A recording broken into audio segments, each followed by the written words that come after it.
welcome to the Classy Ring Attire Podcast. I'm Joel. I'm Chris. It's time to get classy. Let's do it. All right.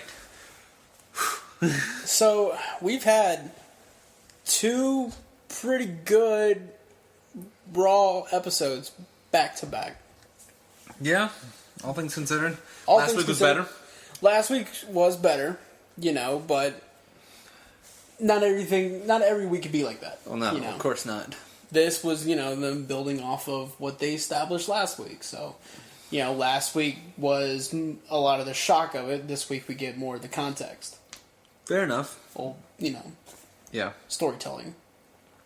Yeah, fair enough.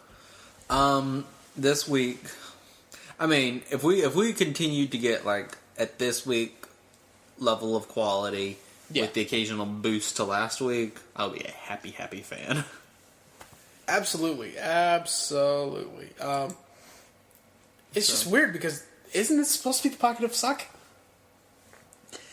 We got a little bit of Extreme Rules build-up was not all that good. I mean, the pocket of suck kind of ends in June whenever there's a huge kickoff thing. There hasn't been a huge kickoff story of, you know, where we go, dear God, what happened? I need to tune in next week and talk about it with all of my friends. Right. Yeah, because essentially we're around that point where, CM Punk gave the promo. And, we really didn't... CM Punk gave the promo a little later in the year. But, I mean, it was... Well, no.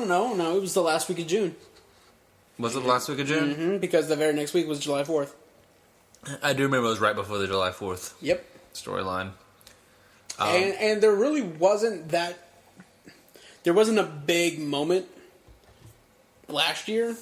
Last year we blamed Raw 1000. Yeah, everything had to build for Raw 1000. I think what they were wanting the big thing to be...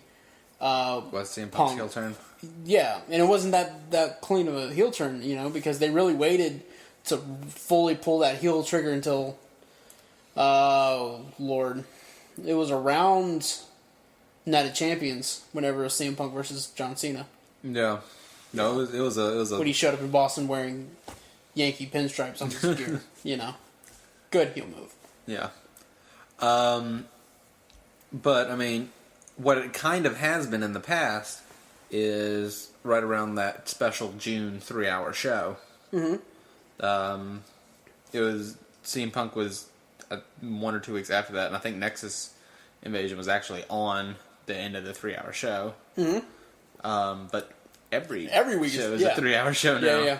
It was basically to the point where, at some 3-hour show, we were going to get something big happen. So it turned into every time there was a 3-hour show, we're like, all right, something big might happen. But now that it's all 3 hours, I guess we gotta wait till a 4-hour show.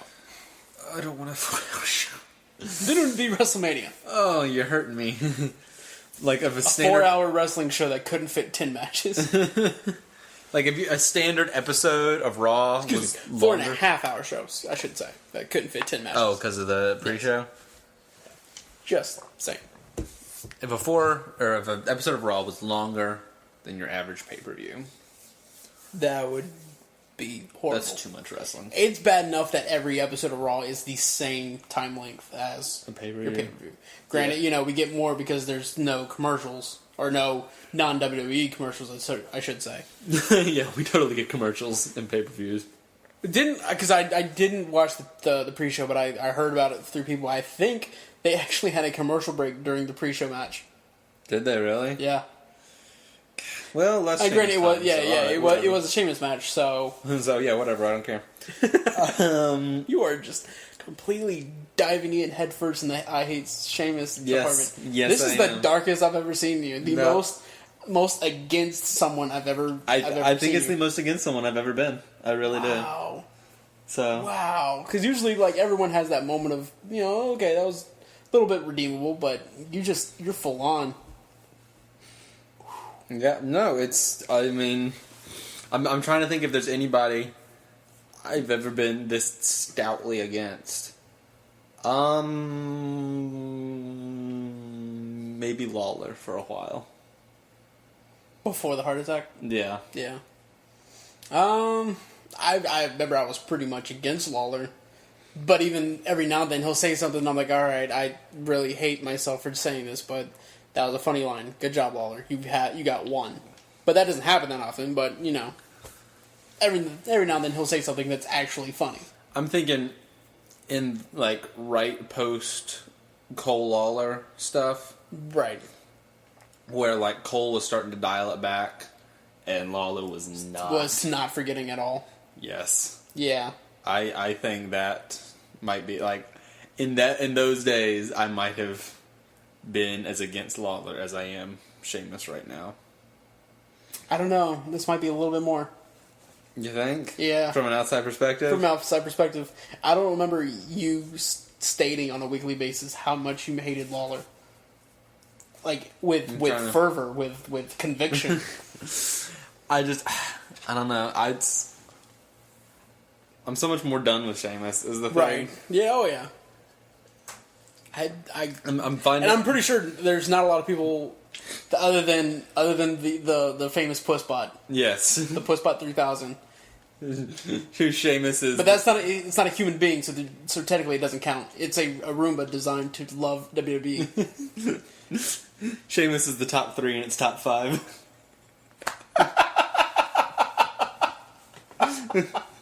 Oh, we have to remember that and send that to Pussbot. It goes Sheamus, John Cena's shirt. Pussbot's top 5. His I was going to say five. Brodus Clay, but fair enough.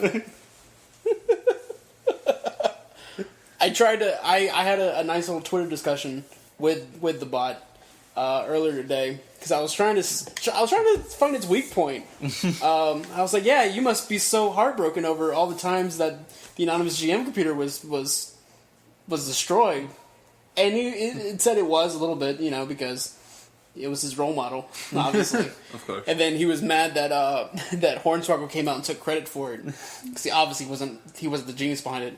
And then I was like, well, your boy Sheamus, you love Sheamus so much, he just destroyed a supercomputer. But to the bot's credit, he was like, that was a really lazy robot that only wanted to play games. So, well played. Well played, Pussbot. I will find your weakness one day. That's for Sheamus, like, I struggle to fully find the words Right. to explain Hashtags come back, Sheamus. what it is about Sheamus that I'm so over. But the thing is, I'm kind of big on coming to the defense of John Cena when there is this blind knee-jerk reaction, Right. hatred for John Yeah. Cena. And it's not so much him, whereas it should go towards the people who make the decisions. It's creative. To make him It's the role he's kind of been cast in. But even then, there's a lot of redeemable stuff, you know? Yeah. As long as, and I've said... Unless he's in joke Cena mode, then all my hate goes to him.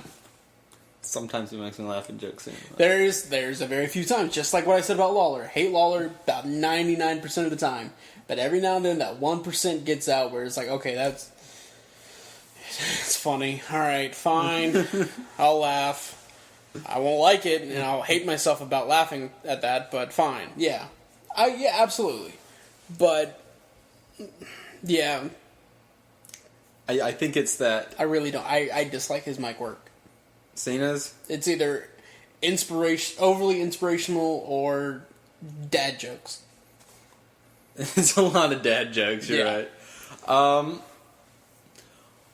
When his mic work is really good when there is somebody else in the ring. Yes. When he is directing his mic work to somebody, good point. It's really good. Like when it's directing to the universe, it's whatever, terrible. It's fine. Whenever he's just going on a monologue, just be going on a monologue with no one else in the... Because they need the Cena numbers at 9 o'clock or 10 o'clock. Yes. So Cena comes out and talks for a while about... Like, well, tonight, for example, where, like... And tonight actually wasn't as bad as it's been in the past. No. But it was Cena, Cena and Mark Henry, who are in a feud now, came out separately to talk. Yes. Whereas I think, obviously this is part to stretch it out till Money in the Bank. So they'll talk separately, then they'll talk together. But I think the stuff where they talk together will be a lot better than the stuff where they talk separately. Yes. Cena thrives on that. Sheamus is just indefensible, I think. At least from us. Yeah, no, I can't think of a good thing to say about Sheamus, to be honest with you. He's awful on mic. He is boring in the ring. Boring in the ring. He is unlikable. Yes. He is being way put over in a way that irritates me. And again, you know, I've said that that's not Cena's fault, so I'll say that's not Sheamus's fault. That aspect is not Sheamus's fault. No, but the ring work and the mic work is. But here's the thing: he has been given this, you know, rarefied air gift of being somebody who the WWE is behind and pushing and is being lazy about it. I used to laugh at the kids that are dressed up like Sheamus with the spiky hair and everything. Mm-hmm. Now I'm debating on leaving anonymous tips with, you know, child services. There's one on the TV again. Quick. Go to Pennsylvania. I mean, they have to have an emergency line, I would think. Yeah. See? Like a parent allowed their child to be on camera like that. That is not right. And I will very much always say and always stand by the belief that anybody can be redeemable. Oh yeah. Anybody anybody who has made it this far, there are enough. And to be honest, that's one hoops thing. And rings. It's not easy to get a WWE contract. So even the worst on the WWE line, you know, in the WWE locker room, had to do something right at some point to catch somebody's eye. Yeah. Or blackmail. I mean, if it's a blackmail thing, then absolutely whatever. But to benefit of the doubt, somebody did something right, and then had to in the presence of somebody impress enough people in development. Yes, you know, had to continually impress enough people on a consistent enough basis that they got. Or here, you're really tall. I mean, no, yeah, or you happen to have the correct physique. Kali. Well, he just had the tall thing, the physique thing, not so much. Well, he also, he's got the pop in the market so looking for. Hooray. But, so, you know, I have been pro Sheamus in the past. And I will stick up for those times that I was. Right. Because we don't know what we know now.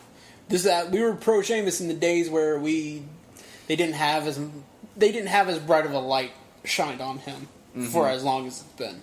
Yes. They've had a light on him constantly since Royal Rumble, I would say. Yeah. And in that time, we've seen exactly what Sheamus is capable of. And we've seen all the things he lacks, which is quite a bit. Yeah. So, there you go. There you have it, you know.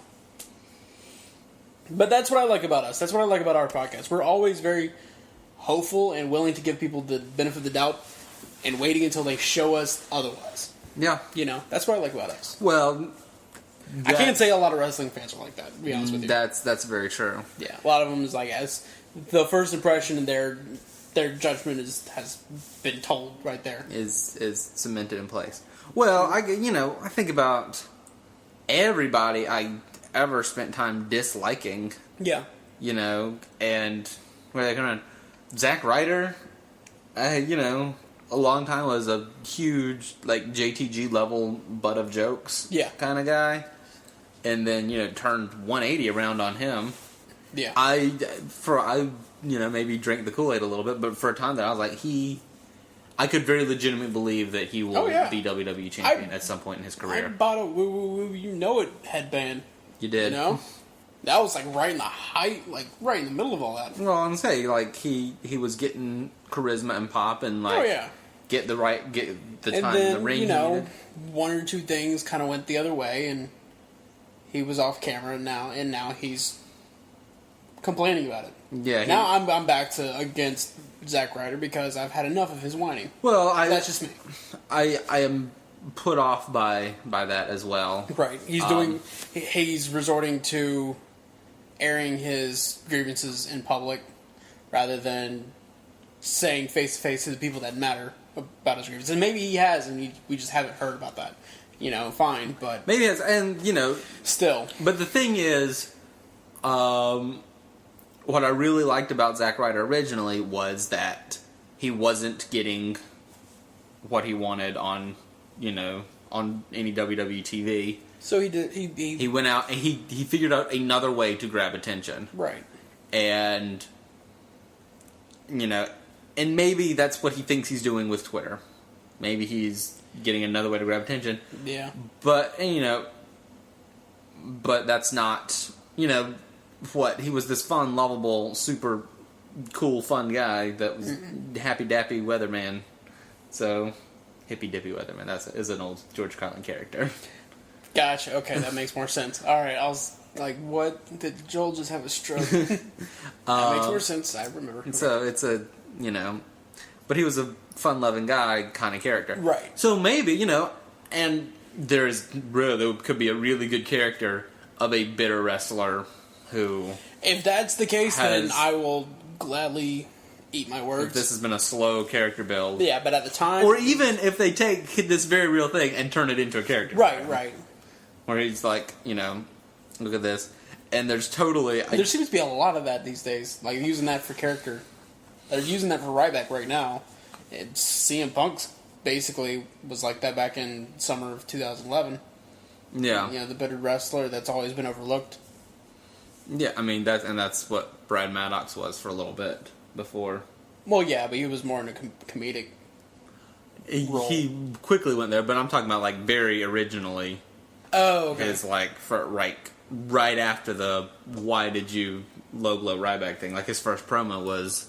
Right, the independent wrestlers that have fallen through the cracks never got the WWE contract. I forgot about that. Yeah, you're right. Kind of thing. And so... When we first started calling him Ref McDreamy. Yeah, Ref McDreamy. But, Zack Ryder's in that bucket, that wheelbarrow, that collection of things, of people who I hated at one point and then, Right. I nothinged him. Then I liked him. Mm-hmm. And now I am disliking him now. Yeah. Mark Henry was a guy I hated. Yeah. I mean... Some people just can't get over their hate now that he's delightful. Mark Henry... that heel turn, which, that was a while back now. It was a while back. But, ever since then, I've been... continually pleased by Mark Henry. Just wow. Yeah. And,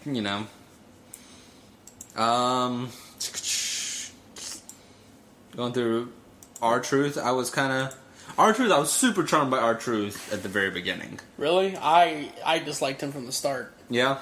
Oh, yeah. He was erratic in the ring, which was nice. Which was interesting. It was a change of pace for you. Right. Understood.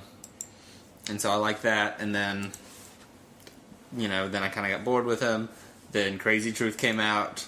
Which was amazing. Absolutely. And now we're back to, whatever. Blah-de-blah-de-blah. We got Face, Crazy R-Truth, and now we're just R-Truth. Now it's just R-Truth again. And really, we're not seeing much of him at all. No. And again... And yeah, he's not young anymore. He's one of the older guys on the roster. A lot of people forget that. Yeah. So, I mean... I figured his ring run would not be all that long. No. Again, the offer stands. We are willing to pretend that nothing ever happened and he's been crazy heel R-Truth this whole time. Absolutely. If you just want to, next Monday, you want to bring him out with that character, it never went away. When that character first hit, I absolutely bought that he was on the main event stage. Yeah. And stayed there. I was okay with that. Oh, very much. He had a championship match, and his matches, his matches were really good as a heel. Yeah, he works really well as a heel. I know a lot of people that watch TNA. He's like, we've known that forever. I don't care. Okay, forget it. I'm saying from my experiences on WWE, his heel matches were a lot more interesting to watch. Yeah, if you could overlook the water bottle. His secret weapon. His secret weapon. Now, apparently, he's turning into Caitlyn's secret weapon. Caitlyn used the dreaded water bottle tonight on Raw. She used it on SmackDown. On SmackDown? That was a SmackDown replay. Whatever. There was a hockey game on. Okay? Hawks won. Hooray. Stanley Cup champions. Oh. What's his name? The Miz. The Miz is in that bucket. People I hated for a long time. Yeah. I mean, I never was very pro-Miz. Not quite like you were. But, you know, when he won the Money in the Bank, I was like, I'm okay with this. I'm excited to see what happens with this. You know? Because around that time, he was hitting his stride. He kind of lost his stride against... Well, he got kind of lost in the shuffle between Rock and Cena. And then his matches after that WrestleMania kind of reflected that. But between... Because it was around Survivor Series. Around Survivor Series when he first got the belt. When he cashed in on Orton. On Orton. There was... So, I was on his side by the time he won the bank. Yes. Very much when he cashed in. And then he had a series of fantastic matches with Lawler. Yeah. And that was just, it happened once and it was TLC. No, it was Elimination Chamber. That's right. But it was several weeks before Elimination Chamber where, That's right. Okay. We were sitting there like, all right, this is, I love the Christmas, the Miz Christmas. Miz Christmas was really good. Where he's like, "This is your Christmas card," and you actually made a Christmas card. I made a Christmas card. Do you still have that somewhere? I do have that. Yes. I would love for you to send that to me. I would love to use that on our YouTube. I can absolutely do that. Thank you so much. I need to save that on my computer. Yes. And have it forever. No, I have it. I have it. Look at it every Christmas. I'm like, happy holidays, Miz. This Christmas, we should send out Christmas cards. We should absolutely send out Christmas cards. Classic Ring Attire Christmas cards. With the Miz as champion. With Miz as champion. If you would like to have a Classic Ring Attire Christmas card sent to you this holiday season, email us at classicringattire@gmail.com. We will work something out because I want that to happen. Absolutely. And then you're right. He started getting lost in this. Yeah, he got lost in the shuffle. He did this amazing bit though, where commenting on that, where The Rock Cena was doing this promo against The Rock, and The Rock's music hit, and then The Rock comes up, and it's The Miz in a skull cap, and he comes up, does skull crushing finale, and does this, there's this whole feud, and neither one of you are champions right now. I am kind of thing. Yeah, which was amazing. And there was very good promos that he did over that course before WrestleMania, where he was basically slipping through the cracks, and then he forcefully brought himself back on the forefront and made sure everyone was reminded that he was still there and he was still champion. And at that point, I really, really liked Miz. As we've stated many, many times, that that package they put together before Miz came out at WrestleMania, probably one of the best packages that we've ever seen. Yeah, just all the aspects about it. It really felt like that was a career-defining moment for him. Mm-hmm. All things that he's gone through, and it's slipped ever since. Yeah.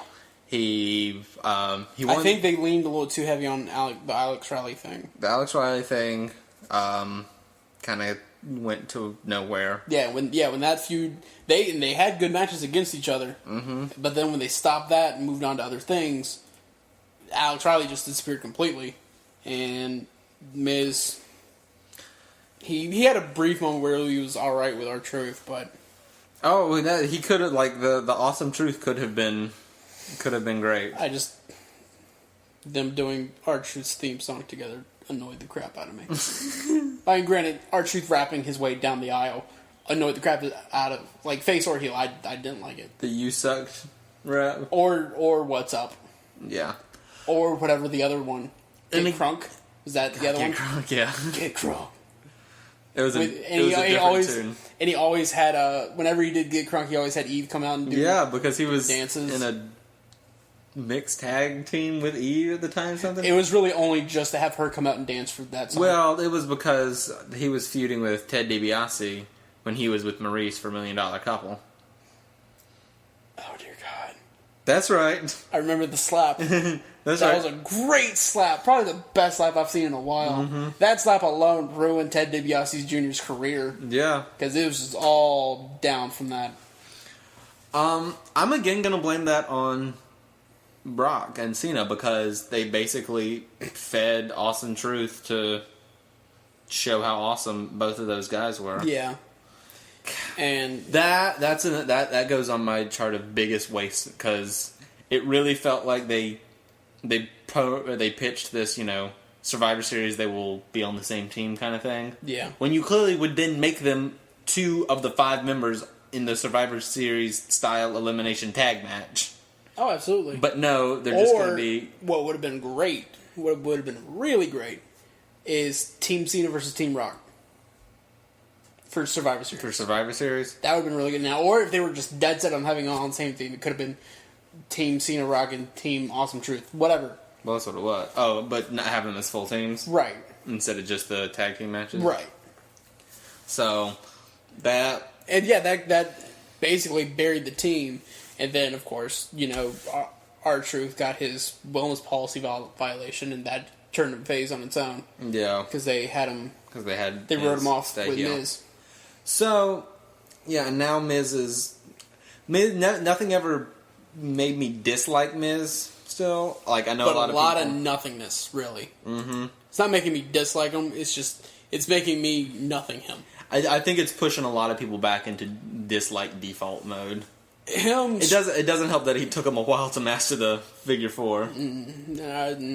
Still spotty. Yeah, I use the term master loosely. I'll be honest. You didn't have a master lock on it? Shut up. Masterpiece. Not there anymore. I don't care. I'll still make the reference.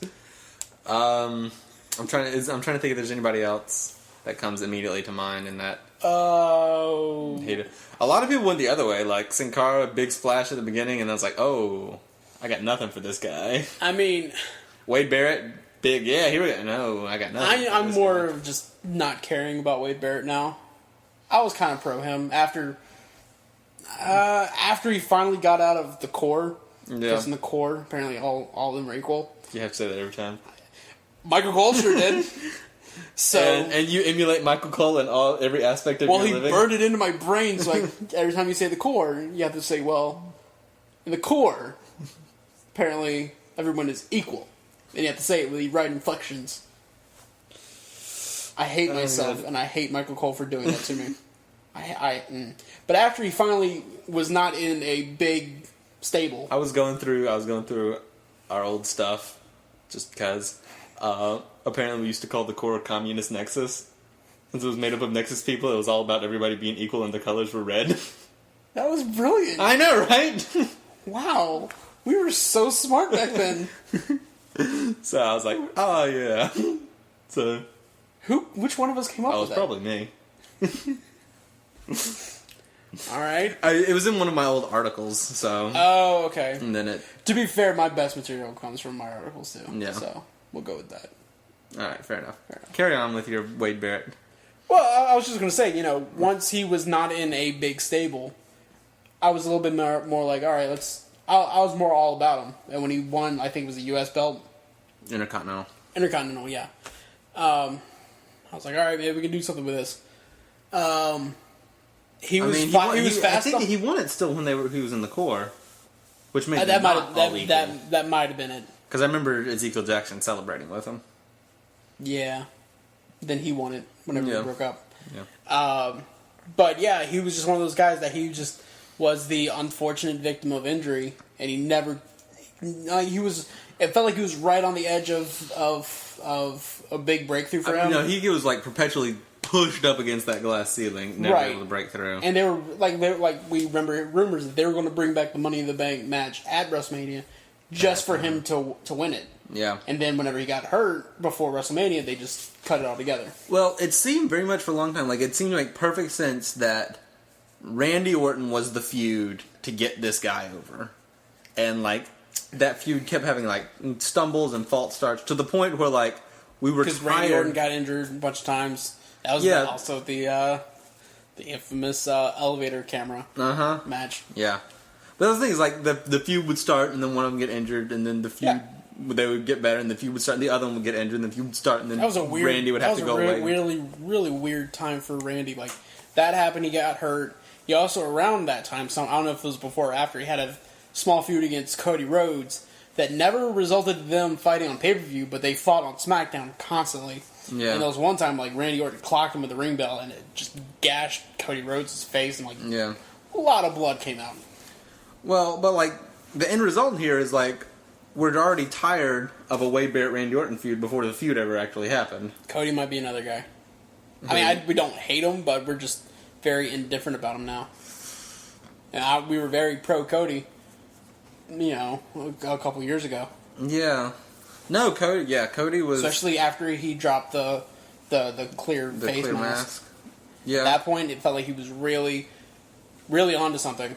And he was onto something when he had the mask. Well, he was, you know... But they were kind of beating the dead horse. Very clean, precise, good ring skills. Yes. And also he was very young. And he's still very young. Well, I mean, but like, he was a name we would throw out a lot when we were talking about next top guy. Right. And we're like, well, he has enough time left in his career that it could definitely be him. He's still got time. No, he definitely does. But he's in a feud with Sheamus right now. No, so he's not. I don't want to see him on my screen. See, that's the thing. He's not in the feud with Sheamus. Sandow is. Well, but he's just kind of being there because he's there. Yeah. He doesn't have anything going on, really. So it's all Sandow. Well, Sheamus is basically because Sheamus, they need something for Sheamus to do, so they justify him being on the screen all the time. Yeah. As much as we would love him, just be like, okay, I'm just not going to be on the show tonight. Hooray! So, yeah. But wow. What? We had a long discussion about that. I will say I was super pro Wade Barrett again for a tiny little bit when he did Bang Bang. I do. For that one night, because it was that one night we're kind of back to Nottingham since then. I was pro everybody that night. That was the night after WrestleMania. He did the Bang Bang. He did Bang Bang, yeah. All right. No, I was pro. Bang Bang. I was pro Sheamus that night. Everybody, I was like, yeah, best wrestler ever. I think I was pro Sheamus that night just because I hated Orton so much for asking him what his line was. What's my line? Like, that's just that. Like, I'm not even in the business, but I know that is something you just do not do. Yeah. Anyway, bang, bang, bang, bang. Yep. As we continue on, so big ender from last week is Brock attacking Punk. Yes. And we have the fallout of that. Yes. Punk asks Heyman, basically, did you orchestrate that? Which we're all assuming the answer is, it's clearly a yes thing. And Heyman goes no, and Punk believes him. And Chris, what do you make of this feud? Where does it go from here? I think it's going to be like what we said last week. We predicted that this was going to be a SummerSlam thing. Mm-hmm. It's going to be a slow build, and that's what we're seeing now. I'm assuming something is going to happen that will cause, because I know we'll get into it later, but CM Punk was announced to be in the Money in the Bank ladder match. I think something will happen that'll cost him that match. So, that will aim his focus at Brock Lesnar. Yeah. Even though he told Paul Heyman that he's coming for Brock Lesnar. Right. But then he was like, I'm gonna go to Money in the Bank and win the championship. That's my focus. So I'm like, okay, what are you doing? You gonna go after Lesnar, or are you gonna go after the WWE belt? I mean, you're still assuming this is Paul Heyman will eventually be revealed to be the person behind. I would assume as much. I mean, the risk of if you don't do that is any concept of Brock Lesnar going rogue means that Brock Lesnar will have to explain for himself why he did that on a microphone. Right. So we need somebody else to do that. Please and thank you. Yeah, But it was a very long promo segment between those two. Yeah. And it was very good. Yeah. I like that it was so slow and thoughtful. No, it's totally one that I was appreciative of. I thought was pretty great. You want to go into the CM Punk thing. Or, no, I'm sorry, the Money in the Bank thing. Yes. They did announce the... WWE Championship. The WWE Championship, I believe it's 7? 7 people. I'm not good at the maths. Which is still not the 8 that it's supposed to be, but it's not 4 like last year, so I'll take it. Fair enough. But, I mean, they got to save some people for the World Heavyweight. Yeah. Sheamus could have gone over there. I wouldn't have cared. So then they would end up with 6? I'd almost rather have it be that. You would rather have a 6-man than a 7-man with a 6 plus Sheamus? Yeah. Okay. Kind of like, what would you rather, or who would you rather do kind of thing. Would you rather have Sheamus in this 6-man Money in the Bank ladder match, or take Sheamus out and put in Sin Cara?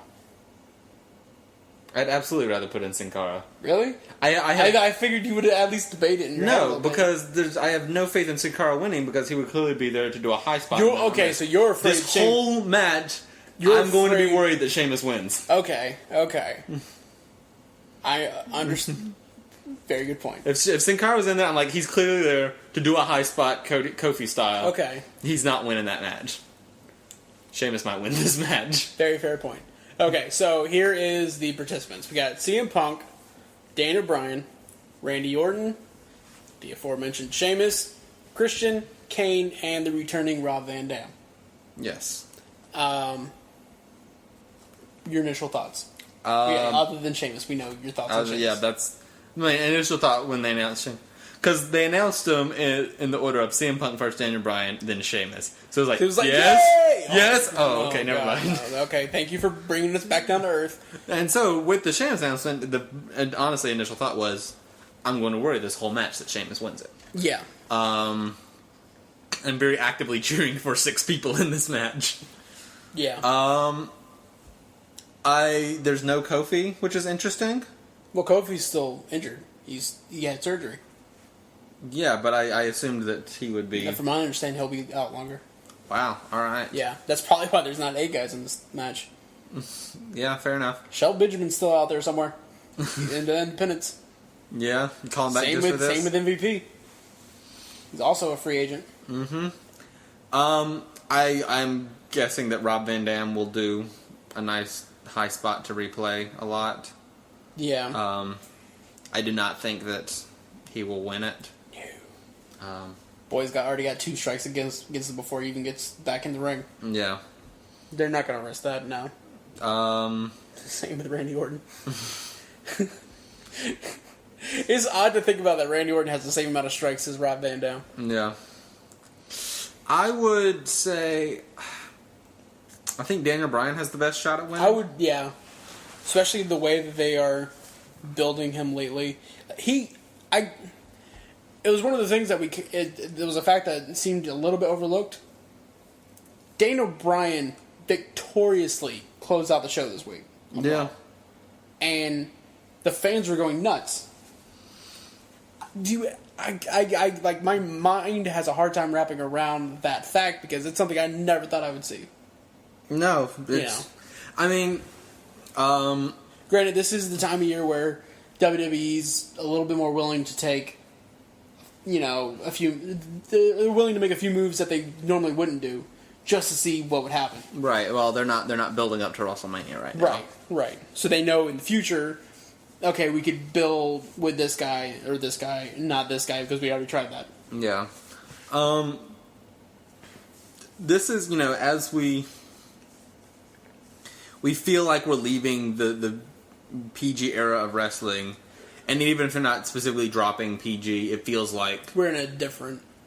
It feels like somewhere around this time. It might still be PG, but it feels different than what was overtly PG. Right.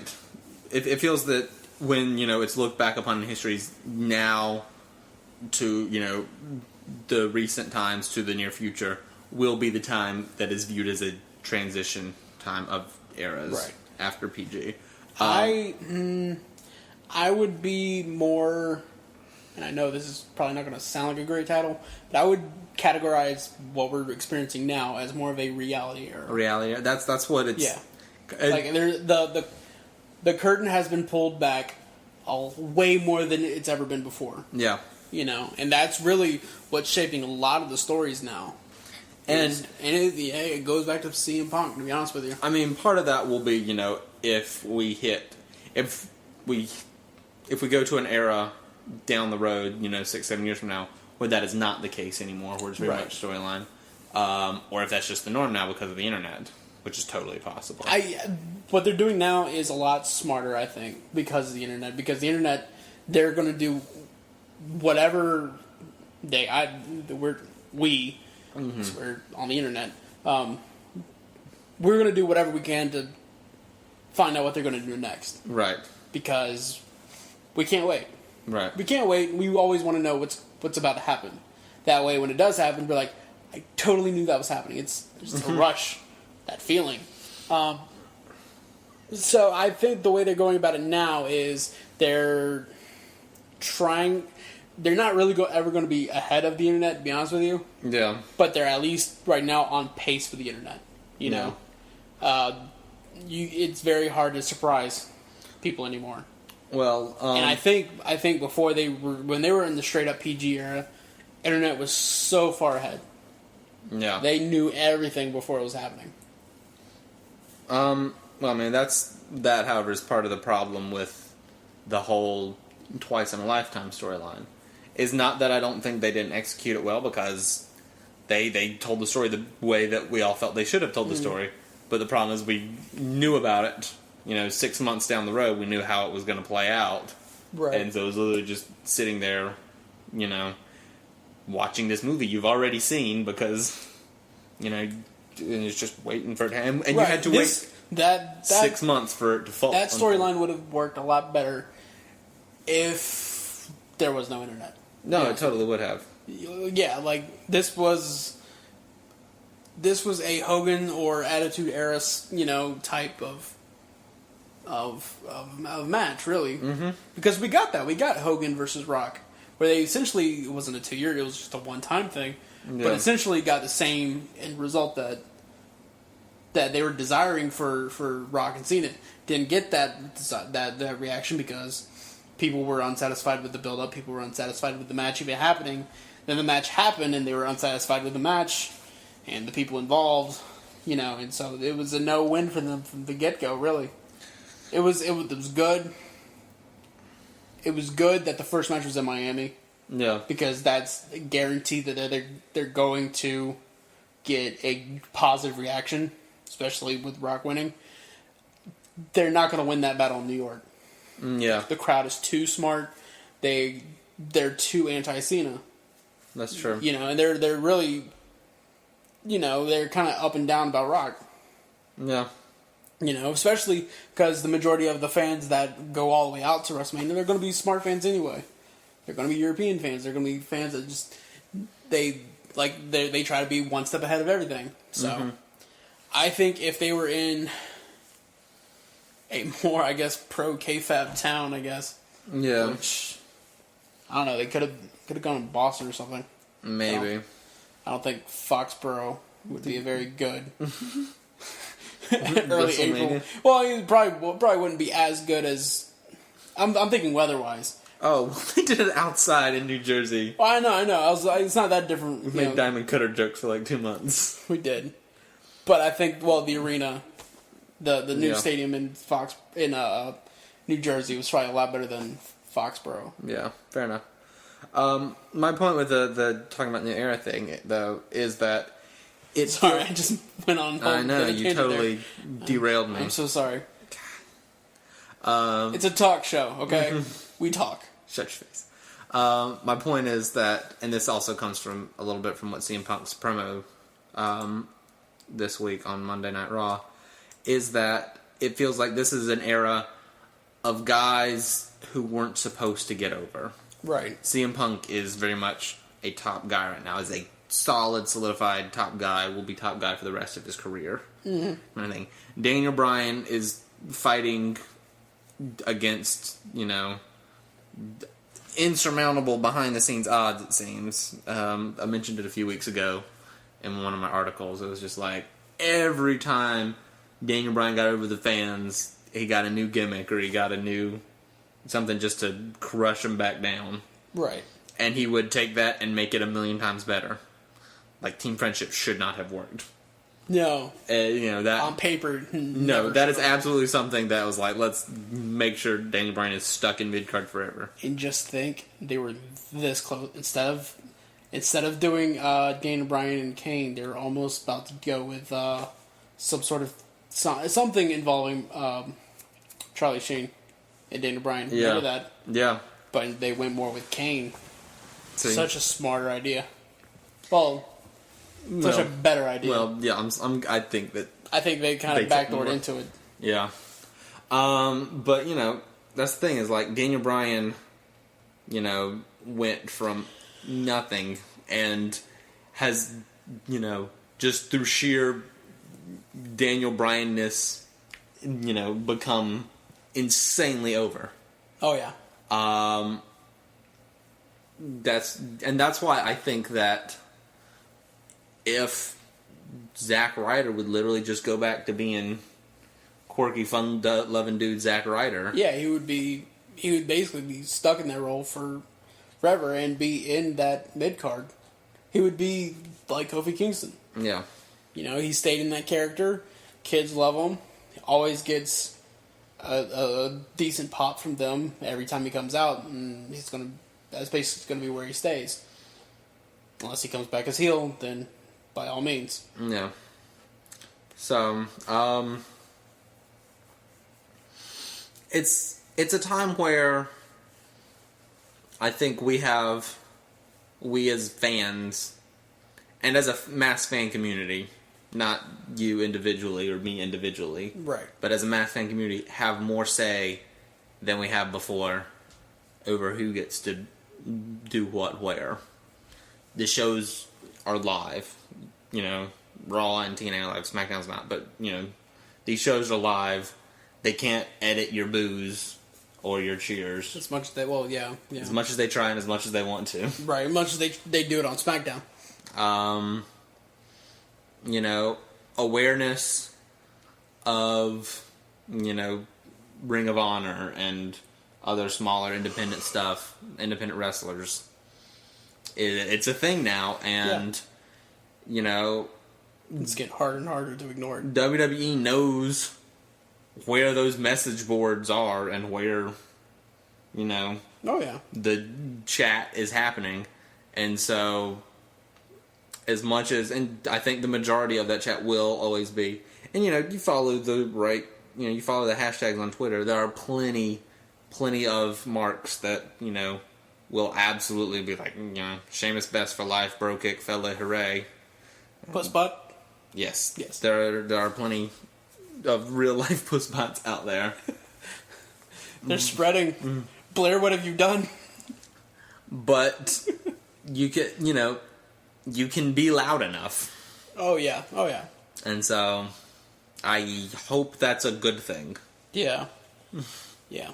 It should be. Please be a good thing. WWE being so conscious of all these things, like you said, message boards and all this stuff. What do you think are the odds that a WWE employee has listened to our podcast before? Just anywhere on the ladder. There was one time where we said something should happen, and it literally happened the next week. I don't remember what it was, but I remember having to come on the next episode. Do you know that it did you happen. Guys, dear WWE employee that's listening to this right now, there's no way that you're not listening to it. I do remember that was that one week where I said my Shield horror story where, it was a mail sack question where someone was like, what would be the worst case scenario for Shield to lose their first match as a 3-man team? Mm-hmm. And I would be like, Cena. And then that next week it was just so close to happening. Like that very next week. Yeah. I was like, oh dear Lord, they're NSAing us. Mm-hmm. They're wiretapping us. So, I mean, I hope they're listening, but I'm sure everybody in the world does. Not to us, but to them. Okay. I was about to say the entire world listens to us? No, I'm saying that I'm sure that everybody who Armchair Books is hoping that WW is listening to them. And they don't. Why wouldn't you? But they're not combing through Reddit. They're not. I mean, they are. I am sure that they are.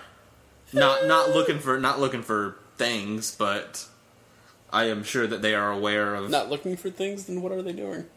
Not looking for storylines. They're not... Oh, okay. So I'm saying they're not looking for their next big storyline in, 4chan pages. But... God, if WWE had their own 4chan page. I don't know how 4chan works, but... But I'm sure that they are aware that certain communities of wrestling fans exist. And I would not be surprised if they don't have, if they're not tracking If they don't have a guy on a desk going through... Reading those... Granted, he's probably very low on the food chain, but... No, but I would not be surprised if they got somebody reading live reactions on Twitter and on Reddit and tout and stuff. Yeah. And, and probably just counting the number of times the word Ryback comes up. Or whatever. No, Sheamus. They are definitely counting Sheamus words. Yeah. So... Anyway, let's do... Oh, we gotta talk about the video game real quick. Yes, we got the reveal. The re-reveal? Yeah, because didn't they already announce this? I don't know if they got that image, but... Yeah. I remember hearing a long time ago that Rock... Like, it was gonna be The Rock. I knew it was gonna be The Rock. Right. But I don't think I've seen that image before, so I don't remember.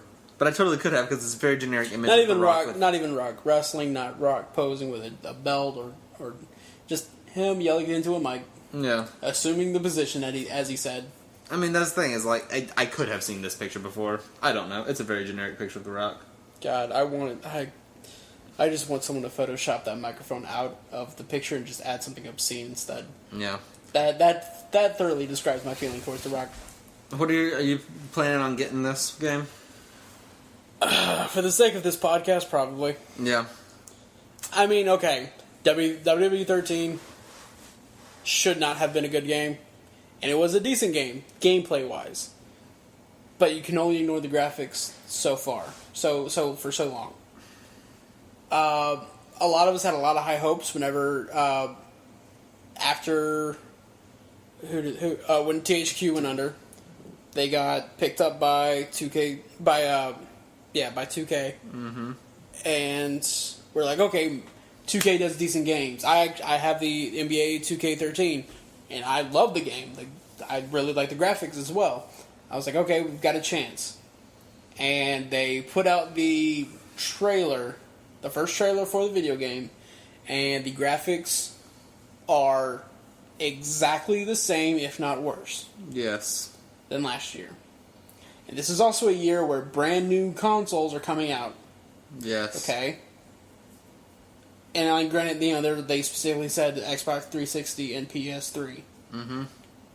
Which is going to just do wonders for them, because I believe the same month that this game comes out is when the new platforms come out as well. A little bit later. But it's around the same time, and you also know at this point that the Xbox One will not be backwards compatible.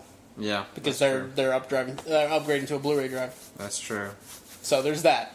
Okay, I'm sure they'll package it together where it's playable on Xbox One. That's fine. Graphics are going to be terrible, and it's now we know it's because they are still with their developer Yuke's. Yeah. So really, we placed all this blame on THQ when really they were just the distributor. We really should have been yelling at Yuke's this entire time. It's But bad. we learn and we grow. We learn and we grow. And Yuke's! Get your crap together. I almost cursed right there. I know. Me too. I almost said that exact same phrase. I'm not a hardcore gamer, but I'm getting more and more into it these past couple years. It's just, I see all these games. I see Skyrim. Even Minecraft is probably better, and that's 8-bit. Here's the thing: is like I am not super big into graphics. Like I am. Right.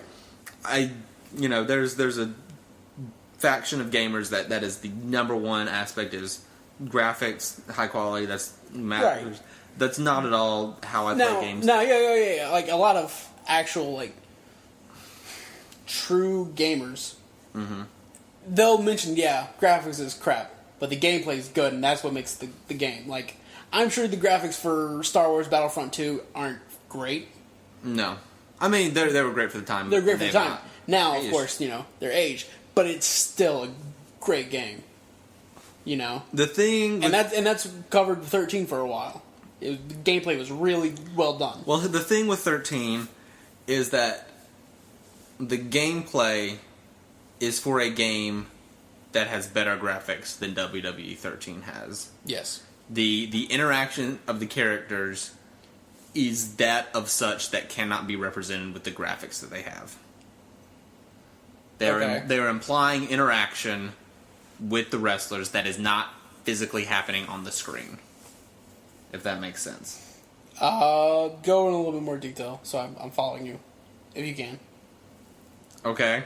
I'm playing the game, blah, blah, blah. I hit the right buttons to make the RKO happen, and it's really fun and really fluid, except the RKO looks bad. Okay. As far as gameplay goes... You're talking about the quick cutscene. Yeah, I'm doing everything that I want to be able to do with the gameplay.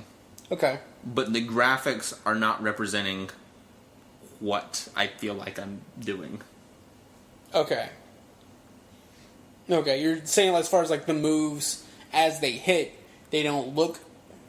Yeah, nothing looks... Okay. Nothing looks fluid, nothing looks natural, everything looks very dead. Okay. Game. Okay. Everything looks very soulless. I'm very much... I agree. It could be a lot more crisp, I would say. I mean... As far as, like, movements. I mean, much earlier games were, for, like, the SNES, and, it had a different visual style, but it looked fine because everything looked consistent. It looked on par with the other games for that system. Yeah.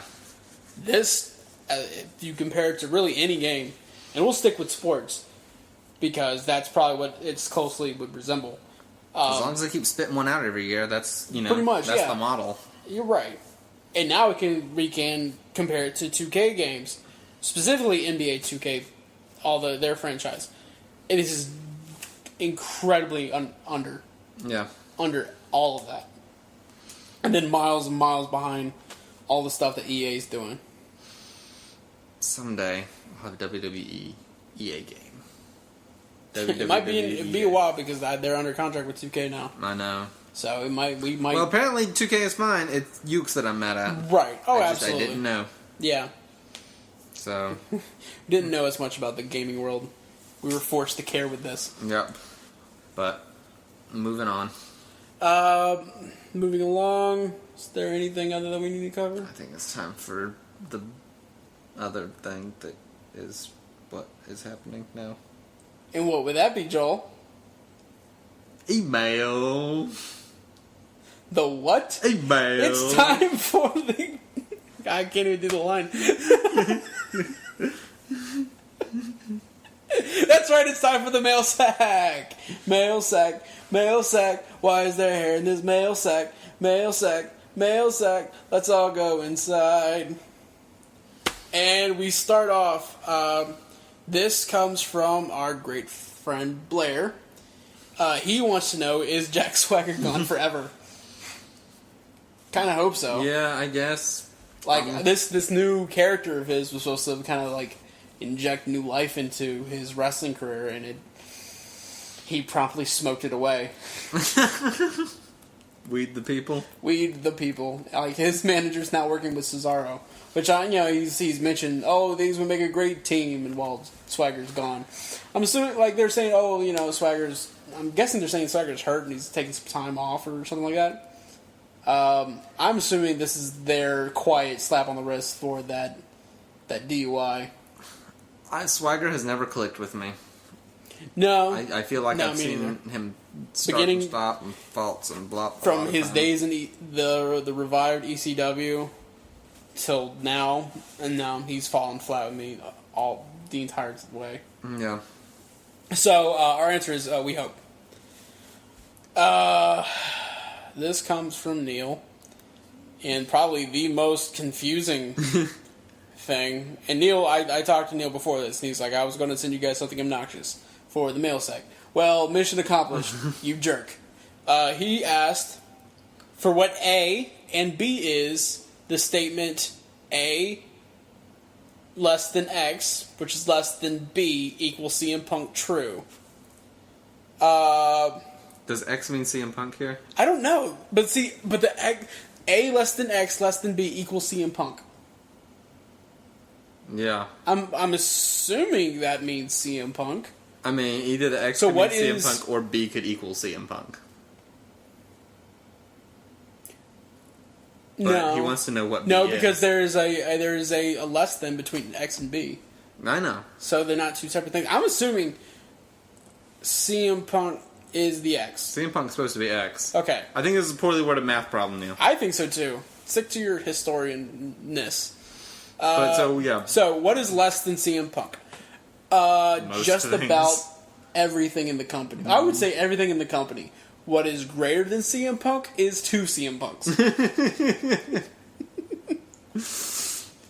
A female version of CM Punk, and they can mate and make So more, AJ? more CM Punks.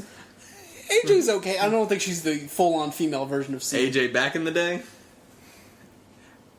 AJ back in the day. What are you talking about? Earlier AJ. Lita? No, fair enough. They Guess who's dating? From what I understand, they are dating, so they could make tiny little punks. Oh god, imagine the wrestling talent in that infant. Oh dear. Oh dear God. Wrestling fans of 2032, you are so This- lucky. Dear Lord, this throwaway question turned into something just a beautiful pipe dream. Yeah. That's a happy thought. It is. That is a wonderful thought. It is. I would like them to win the WWE Championship at 22. Okay. To undercut Randy Orton. Oh, okay. But yeah, and they could totally do the whole, second generation superstar. But if Lita is their mother, they could technically be like, oh yeah, second and third. Because adding just the right generations, I know that makes no sense. I don't care. Throwaway joke, I'm leaving it in. Even though you're the one editing. That's what I was gonna say. I'll leave it in just for you. Please take that out, actually. Now I'm definitely leaving it in. Alright. Alright, we do want to go ahead and announce next week on our show we are planning to have our fellow wrestling writer, Esteemed colleague, and wonderful musician, our friend Jonah, will be on the show hopefully next week, if all things go correctly. We are excited to have him on. This is a tentative announcement. But he's down for it, we're down for it. Hopefully everything will align, and that will be next week. Alright. And as always, please follow us on Twitter at CRAttire. We do oodles of tweeting all Monday night long throughout the week. It's fantastic. It's good for you to listen to. Wonderful times. And wonderful to read. Yes, you should actually read it. Yeah. If you listen to it, it'll be very boring. I mean, I'm sure we can get Postbot to send out to them and read it for us, but then he'll probably just... Pussbot would not appreciate he would not recite them, he would just say bro kick, bro kick, bro kick, bro kick, bro kick. Times 20. Is that just 140 keep going. characters? No, because we've seen him. We've seen him type nothing but bro kick in a tweet that he sent out, and it's a lot more than that. Yeah. If you have any questions, comments, anything you want us to address here on the show, Or would like a Christmas card. or if you would like a Christmas card, send all of your inquiries of all natures to our email. That's classratingattire@gmail.com. Let's fill up that mail sack. We are also on iTunes. You can find us there. You can subscribe. You get new episodes downloaded to you every single week. It's fun for you. Maybe give us a rating of 5 stars! Or you could write a review there. That'd be fantastic. Yes. And if you're listening to this on wrestling.insidepulse.com, leave us a comment on there. We'd love to hear from you. And while you're there, go ahead and read all the great stuff. Blair he made a very rare return to his blog on wrestling.insidepulse.com. It was very well done. It's a very good read. Highly recommend it. While you're there, go check it out. Both me and Joel will have our usual columns on there this week. All right. Until next time, stay classy and huzzah. Huzzah!